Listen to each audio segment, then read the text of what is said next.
Said it before, going to say it again. I love our band. All right. Those of you who don't know, I'm Pastor Chris, and I have the privilege of not only sharing today's message with you, but kicking off a new message series. And to do that, I'd like to tell you guys about the best Christmas gift I ever received. It was in December, obviously, because Christmas. Don't know why I had to clarify that. Of 2007, when my father-in-law gave me this right here. Does anyone know what this is? This ancient piece of technology is an iPod Nano 2nd Gen. It was the first Apple product I ever owned. They're not sponsoring this message, I'm just telling you. No, but that gift made a huge impact in my life. See, I was in this transitional phase at the time. I was working at an insurance company, sitting in a cubicle doing associate underwriting, which I know that all of you are looking at me and thinking, well, that fits his personality perfectly. It did not, and so to survive, I always had my earbuds in. I was always listening to something. But before I got the iPod, music was just kind of a background thing to me. It was something that, played when I was in the car or going out somewhere, but it wasn't something I listened to. But then after I got that and I started spending each day, hour after hour, with those earbuds in, I started to hear music in a new way. I started to pick up on lyrics I hadn't heard before, instruments I hadn't heard before. And the more that I did that, the more powerful the music got. And ever since then, I have loved music, and I've loved the power of music. One great author says that when words fail, music speaks. Another great artist, Bruce Springsteen, once said, the best music is essentially there to provide you something to face the world with. Music is a way that we engage with our surroundings, especially when we don't have the words to do it. Example, how many of you in this room have a song that you are deeply and emotionally connected with? Is there anyone there? I saw a meme a little while back, and it said when I was in my 20s, I used to hear a song on the radio and think, that's my jam. And then when I was in my 30s, I'd hear that song at the club and think, that's my jam. Now I'm at the grocery store and I hear that song and I think, that's my jam. But how many of you have had that moment where you're out shopping and somewhere that song starts playing? And all you were trying to do was pick out frozen vegetables, and the next thing you know, you're reliving that breakup from your junior year of high school. Does anybody know what I'm talking about? Has anybody been there? Yeah, music is powerful. Martin Luther. You guys don't know this, but every time I quote Martin Luther, I get a small bonus from Dan. Martin Luther once said, my heart, which is so full to overflowing, has often been solaced and refreshed by music when sick and weary. How many of you have ever been broken and you run to music to find something to uplift your soul? Yeah. Martin Luther, again, second bonus, says this, and I love it. A person who does not regard music as a marvelous creation of God must be a clodhopper indeed and does not deserve to be called a human being. He should be permitted to hear nothing but the braying of asses and the grunting of hogs. It's Martin Luther, so I got to say a bad word in church. But I love that Martin Luther's like, if you don't like music, you're not a human. Listen to the pigs. Music is powerful. Beethoven once said that music is the mediator between the spiritual and the sensual life. Because, see, I think that music not only connects us to the world around us or gives us a way to experience our surroundings, but it also gives us a way to connect with God and experience the divine. And it's out of that we are starting this series today entitled Sermons from Spotify, where we're going to look at the power of music and the way that God speaks through certain songs into our lives. When I was growing up, I grew up in a very evangelical culture where everything in the world got one of two labels. It was either Christian or it was secular. So if I mentioned to my dad that I was listening to new music, he would ask, well, is it Christian music or is it secular music? And the idea is that, well, God could only be found in Christian music like this. But here's what I discovered as I continued to grow and mature in life, is that God can show up in all kinds of music, no matter what the label. How many of you guys have ever heard Jeremiah 29:11? It's a verse that Christians love to take out of context and put on paperweights. It says, "For I know the plans I have for you, plans to prosper," that whole one. And it's true. What we don't often mention is that the prophet who said that also explained to them that they were going to go into exile, lose everything, and be separated from the land that they love. But right after he says that, he says this, that even in the midst of all that chaos and turmoil, if you look for me wholeheartedly, you will find me. And how does that apply to this? Well, I believe that if you turn on the radio and you begin to listen, and you listen for God, and that you look for God, and that you will be surprised where God shows up. How many of you have ever been watching a movie or listening to a song that might have that secular label on it, but then all of a sudden God just hits you? Like that is God speaking to me. I've had that moment many times, and that's where this series comes from. This series actually started out when I was at a church many years ago, entitled Sermons from My iPod. But as we've advanced, we've turned it to Sermons from Spotify. We did it a few years ago here, and well, it's back. And so for the next 4 weeks, you're actually going to hear from 3 of us. I'm going to be preaching, Dan's going to be preaching, but Dave is also going to be preaching. And we've each chosen a song, a secular song, that we have found God in.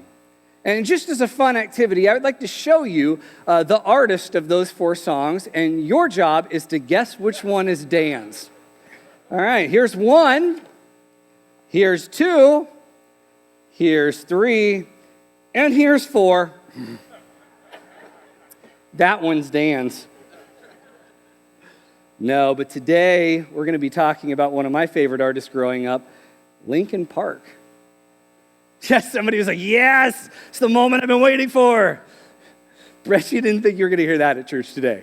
No, but we're going to be talking about Linkin Park. We're going to be talking about one of their songs entitled One More Light. And before I get into more of why this song is so meaningful and powerful, I actually want you guys to hear a bit of it here. And so I've taken the music video and put the lyrics over the top. And so for the next 2.5, 3 minutes, I want you guys just to listen to this song and take in these lyrics.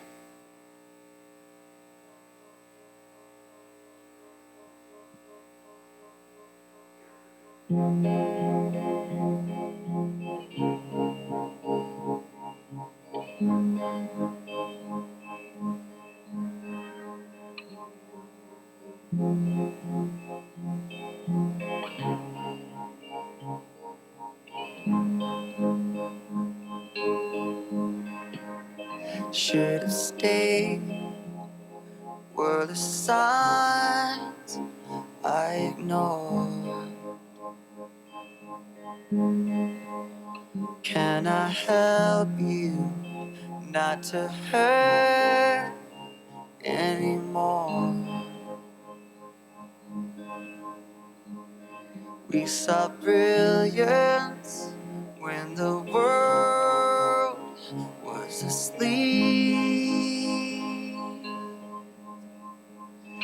There are things that we can have but can't keep. If they say, who cares if one more light goes out in the sky of a million stars? It flickers, flickers. Who cares when someone's time runs out? If a moment is all we are, or quicker, quicker. Who cares if one more light goes out? Well, I do. The reminders pull the floor from your feet. In the kitchen, one more chair than you need. Oh, and you're angry, and you should be. It's not fair. Just 'cause you can't see it doesn't mean it isn't there. They say, who cares if one more light goes out in the sky of a million stars? It flickers, flickers. Who cares when someone's time runs out? If a moment is all we are, or quicker, quicker. Who cares if one more light goes out? Well, I do.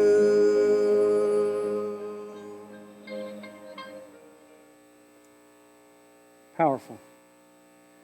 When I announced that I was going to do this song, Dave asked Shannon and Carrie to play it, which you guys will hear in just a bit. And when Shannon found that out, she sent me a text, and she said, "Is this message going to be about suicide?" And there's a reason she asked that question, and I'll answer that with two dates. First date is July 20th of 2007. Because on that date, the lead singer who you saw in that video there, the one singing it, took his own life. Just a few weeks before they were going to go on tour and sing this song to millions and millions of people. Now, I'm not somebody who gets caught up in celebrity culture. So when a celebrity passes, it usually doesn't affect me too much. But I'll tell you this, when I heard about Chester's passing, that's his name, I was wrecked. I was one of the few times that I just couldn't stop crying. And it gave this song a different kind of meaning to it. But the power of this song continued on. In fact, almost 2 years to the date later, on July 24th of 2019, there's an incredible story about a healthcare worker that was on her way to work. She's passing over a bridge. She actually took a different route that day, not her normal one. And as she's passing over this bridge, she sees an individual on this ledge about to jump. And so she pulls the car over, she gets out, she goes out on the ledge, and she sits down next to him. And I want you to hear a small bit from a news clip covering that day. There was a moment he moved forward, and I did kind of move towards him like, nope, you go, I go. To try and comfort the man, Christina recited a song lyric from one of her favorite bands. It's a Linkin Park song. Who cares if one more light goes out in a sky of a billion stars? Like, I do. One person cares. Who cares if one more light goes out? Well, I do. And I don't know if it clicked with him, but he just cried. Wow. Soon after, an officer pulled over and rescued this man. And he continued to live his life. And so I understood her question, but the truth is, it's not about suicide. We're zooming out a little bit more today. But before I do that, I am going to say this. If you're wrestling with that, if you're battling those demons, I get it. I've been there. And I want you to know that I'm here for you. In fact, before I move on, I want to throw this number up on the screen. That's my personal cell phone number. If anyone in this room is battling those demons, if anyone in this room needs to have a conversation with someone, just take that number right now, put it in your phone, and I will be there to talk to you whenever you need to talk. But today what I want to do is I want to focus on that broader theme, and I want to talk about light and this idea of one more light. And to do that, I want to turn to Jesus' words in the Sermon on the Mount. If you don't know, the Sermon on the Mount is recorded in Matthew. You start reading the New Testament, you'll hit it at the 5th chapter. Many people believe that this is a collection of a lot of the messages that he preached throughout his ministry. And it's powerful. And in the beginning of that, he shares this passage right here. He says, "You are the light of the world, like a city on a hilltop that cannot be hidden. No one lights a lamp and puts it under a basket. Instead, a lamp is placed on a stand where it gives light to everyone in the house. In the same way, Let your good deeds shine out for all to see, so that everyone will praise your heavenly Father. Now, something often happens with the Sermon on the Mount. We've talked about it a lot in church. Churches have for over 2,000 years. And because of that, a lot of the language of the Sermon on the Mount has become common vernacular for Christians. Blessed are the poor, blessed are the meek. Well, this passage right here, we use it at every one of our baptisms. You go through, love your enemies, build your life on a solid foundation. Like, these are ideas that we are very familiar with, and because of that, I think we sometimes lose the power of what Jesus is doing. But the truth is, what Jesus is doing is quite radical. If you think about the setting of the Sermon on the Mount, sometimes it might be tempting to just imagine a couple dozen people sitting around Jesus, but we know from the stories of Jesus feeding the 5,000 and the 4,000, and that was only a count of the men who were there, that Jesus was speaking to very large crowds, potentially 7,000 or more people. And those crowds were extremely diverse. There wasn't just Jewish people going to hear a rabbi. It was non-Jewish people, Gentiles from all over the world that had heard about this speaker, and they were traveling. They wanted to hear what he had to say, and they were people of all kinds of backgrounds. There was the rich and there was the poor. There was the faithful to Israel and the faithful to Rome. There was even one group that was so politically motivated, they hated Rome so much that they walked around with daggers inside of their cloak. They were called zealots, and whenever they'd see a Roman soldier, they'd try to stab him. They're also in the crowd. So to say it's diverse is kind of an understatement. And it's in that crowd that Jesus uses this language, you are the light of the world. Now, that language was somewhat familiar to the Jewish people, but not like that. See, they would say that Jerusalem is the light of the world. Jerusalem is a light to the Gentiles. In other words, the Jewish faith, the religion, the institution, the temple, that is the light to the world, to all people. And then you have Jesus who comes along and he does something crazy. See, Jesus says, no, you are the light of the world. Like, there were people in the crowd that day that heard that and thought, oh, he slipped up there. Jesus, no, I think you meant to say Jerusalem, not you. No, we are not. No, I'm not, especially the zealots, they're not. No, the other people here, no, they are not the light of the world. But what Jesus is doing is Jesus is telling us that we can be the light of the world, and this is a radical idea. Like, think about this. That Jesus is coming to this crowd, into this crowd today, and he's coming to each of us, and he's saying, you are the light of the world, you are the light of the world. And that person that's about 3/4 of the way back that is thinking, well, I'm not the light of the world, you are the light of the world. Jesus is telling everyone in the crowd that you are the light of the world. See, Jesus does something in the book of John that's pretty crazy. He says, but while I'm here, I am the light of the world. And then a little later in John, he says something that's always amazed me since the first time I read it as a kid. It says, I tell you the truth, anyone who believes in me will do the same works I have done and even greater works because I am going to be with the Father. What I think Jesus is saying there is not that we're going to perform bigger miracles than he did, but that Jesus, as a light, could only shine in one place at one time as he traveled around. But then he looks at this crowd, and he passes the torch. He says, no, you are the light of the world. You can go out and shine in all the places that I can't be right now. He's calling you to be that one more light, to go out there and to share the good news, the kingdom of God, to live out the rest of the Sermon on the Mount. That's what it means to be a light. And here is something that I think is so powerful. Some of you might hear this and think, okay, well, I don't have a huge platform. I don't have a huge following. I'm at a point in my life where I'm not even surrounded by that many people. My light is not going to be very bright. It's going to be pretty small, but here's what I believe. In a world that's dark, a little light can go a long way. How many of you have ever been wandering around in the dark? Maybe you woke up in the middle of the night and you had to pee and all the lights were off. Any light is really helpful. Some people are wandering around in the world like that, and they need that little bit of light. And yeah, sometimes that light comes in a big way, like sitting on a ledge and keeping somebody from jumping. But I want to tell you about a little light in my life. I shared this with a group of volunteers a couple years ago, but I want to tell you guys the full story here. We're going to go back to 2007 again, in October of that year, when I ran my first marathon, the Chicago Marathon. And that year was a hot mess, literally.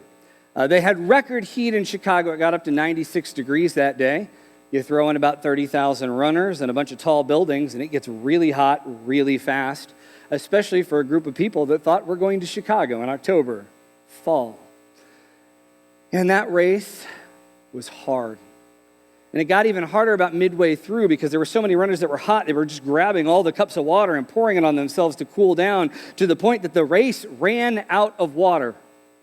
And so you were running to one aid station, no water. You ran to the next aid station, praying and hoping that there would be water. And I remember, I was trying to finish that race, but it was miserable. And I thought to myself, this was a mistake. Why did I think I could do this? And I thought to myself, we're going to finish whatever today looks like, and then I am going to be done. I will be a casual runner, goes out and does a few miles here and there, but never again am I going to do this stupid thing. And then I got to mile 21, and I was trying my best to do something that kind of looked like running. Mile 21 is in Chinatown. It's actually my favorite spot on the course because you go around this big corner. Their whole community comes out to show off their culture. There's one of those big dragon things. I love it. Lots of energy. But as I was coming around that, I thought, I got 5 more miles to go. I am toast. I am done. And then there's this dude standing behind the dragon, and he looks up at me and had my name on my jersey. And he goes, "Chris, you have got this." And I thought to myself, I've got this. I do have this. That guy thinks that I have this. I've got this. Now, I was very dehydrated and delusional, but I took his words to heart. For the rest of that race, I'm like, that guy back there thought I've got this. And I carried those words for 5 miles, and I crossed that finish line. And I went back home, and I said, you know what? I think I'm going to do this again.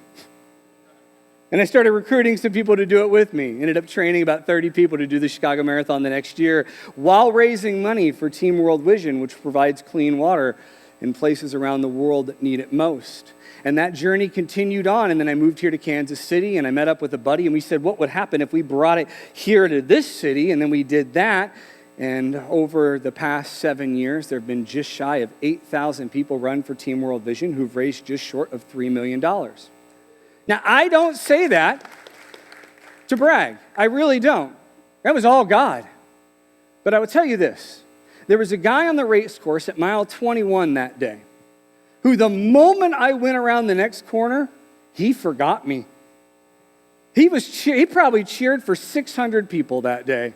He saw my name on a jersey and just yelled it out because he was bored. But you know what? That small little bit of light in that really dark place has continued to shine, and it's spread, and it's continued to illuminate both my life and the lives of those around me. And I have to wonder what little bit of light you could be in the darkness that you often find yourselves in. What encouraging word could you give? What donation could you make? Who could you sit with? Who could you listen to? What enemy could you love? Who could you forgive? In a way of living out the good news that serves as a little bit of light in the midst of the darkness. There's a great story by a famous author. He recounts growing up And when he was growing up, they had gas street lights. And so somebody would come along at night and light each of them as they went down the road. And this author, as a young boy, found himself pressed up against the window. And his parents asked him, "What are you looking at?" And I love his response. He says, "Look at that man. He's punching holes in the darkness." I think God needs more people punching holes in the darkness. Because who cares if one more light goes out? Well, I do. And God does. And there are people who need your light. There are people that aren't going to see any other light, but God has put you there to be that light. And to remind them that if their light went out, God cares. And you care. So we're going to do something now. Because I believe that when we come together and let our light shine out, the world gets brighter. And let me ask, show of hands, how many of you have ever had somebody in your life that served as a light that you could tell me that story right now if we were sitting down for a cup of coffee? Yeah. So what we're going to do is I'm actually here in just a second. We're going to drop all the lights out. And these two are going to sing that song again. And I want you to think back in your life.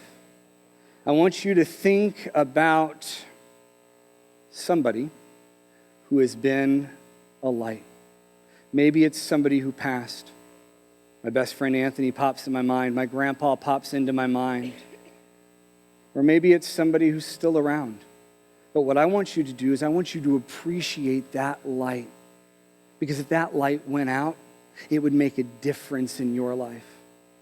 And then through the second half of the song, I want you to think about how you could be that light to somebody else. And here's how I want to do that. Lights are going to go down, completely down here in just a sec. And as that person pops in your mind and you begin to appreciate that light, I want you to pull out your cell phone. I want you to turn on the flashlight and I want you to point it towards the stage. And as we all gradually begin to do that, I want you to notice how bright the room gets as we finish out the service today. Does that sound all right? Let's go ahead and drop those lights out.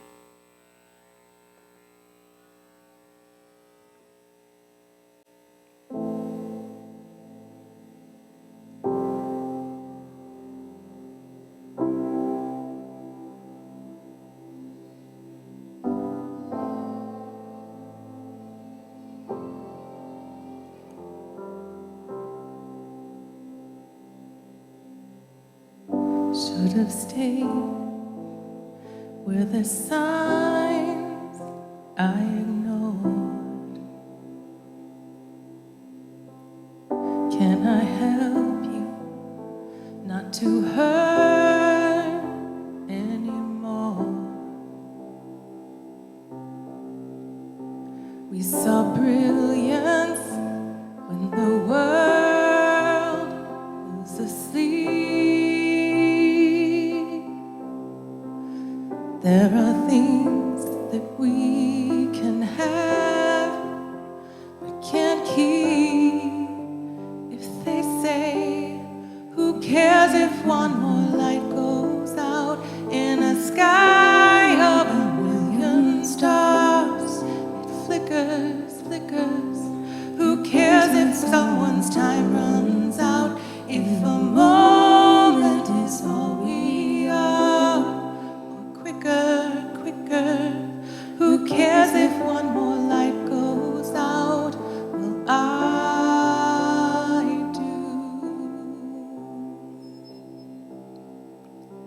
The reminders pull the floor from your feet. In the kitchen, one more chair than you need. Oh, and you're angry, and you should be. It's not fair. Just 'cause you can see it doesn't mean it isn't there. If they say, who cares if one more light goes out in a sky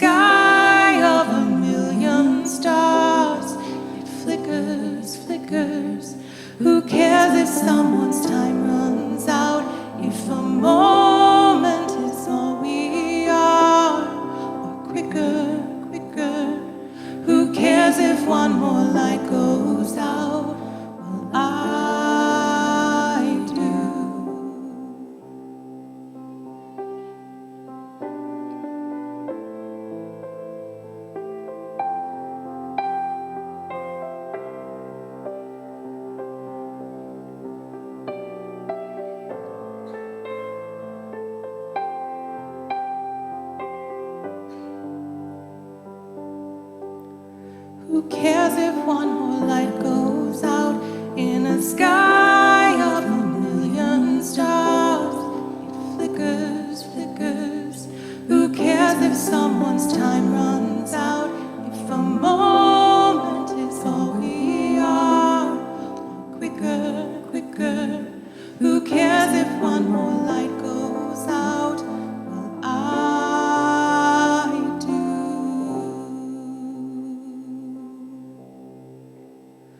Well, I do.